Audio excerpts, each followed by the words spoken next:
নাপাক অবস্থায় বেশিক্ষণ থাকলে বা গোসলে দেরি করলে ফেরেশতারা কি সত্যি অভিশাপ দেয়?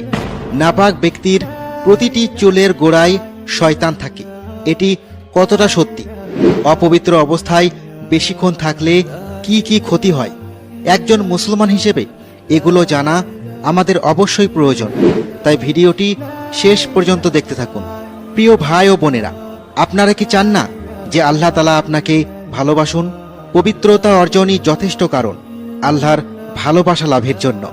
আল্লাহ তাআলা বলেছেন, নিশ্চয় আল্লাহ তওবাকারীদের এবং পবিত্রতা প্রিয়দের ভালোবাসেন। আমাদের মধ্যে এমন কে আছে যে পূর্ণ ঈমান অর্জন করতে চায় না? আপনি কি প্রিয় নবী সাল্লাল্লাহু আলাইহি ওয়াসাল্লামের এই কথা বিবেচনা করেছেন? পবিত্রতা ঈমানের অর্ধেক।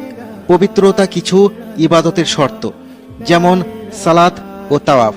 মুসলিমরা অন্যদের থেকে পরিচ্ছন্নতা ও পবিত্রতায় আলাদা। ইসলাম আমাদের পবিত্রতার নির্দেশ দিয়েছে এবং এটি বাধ্যতামূলক করেছে যেন আমরা আল্লাহ তাআলার ফরজকৃত ইবাদতগুলো যথাযথভাবে পালন করতে পারি। মুসলিমদের জন্য উচিত, যারা আল্লাহর ভালোবাসা অর্জন করতে চায় তারা যেন সব সময় পবিত্র থাকে। এখন প্রশ্ন হলো, নাপাক অবস্থায় ঘর থেকে বের হওয়ার বিধান কি? এটি কি বৈধ, নাকি বের হওয়ার আগে অবশ্যই গোসল করতে হবে? এবং ফেরেশতারা কি গোসল দেরি করায় অভিশাপ দেয়?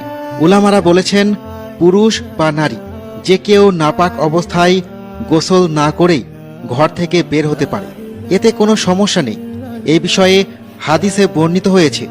আবু হুরায়রা রাদিয়াল্লাহু তাআলা আনহু বলেছেন, নবী সাল্লাল্লাহু আলাইহি ওয়াসাল্লাম একদিন মদিনার এক রাস্তায় তাকে পেলেন। তখন তিনি নাপাক ছিলেন। তিনি লুকিয়ে গিয়ে গোসল করলেন। পরে নবী সাল্লাল্লাহু আলাইহি ওয়াসাল্লাম তাকে খুঁজে পেয়ে বললেন, তুমি কোথায় ছিলে হে আবু হুরায়রা? তিনি বললেন, ইয়া রাসূলুল্লাহ, আমি নাপাক অবস্থায় ছিলাম, তাই আপনার সঙ্গে বসতে সংকোচ বোধ করেছি।